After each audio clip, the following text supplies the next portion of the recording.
Hello mga ka-farmers, good day.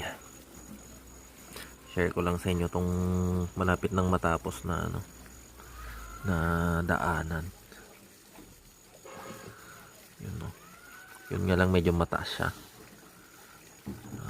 Hopefully magkaroon tayo ng budget at mapatabunan. Tapos ito naman kinakain ng tubig tuwing rainy season, kaya baka kailangan natin ipaayos mga box culvert. Tingnan nyo dito sa amin nung nagkalat ang hose. Mga source of water.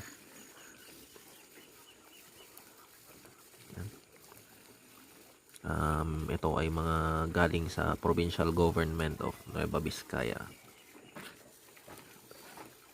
Ginagamit ito ng mga construction workers na nagtatrabaho dyan sa daan, mga kabarangay natin na nakikiinom. So malaking tulong ito sa ating mga kabarangay.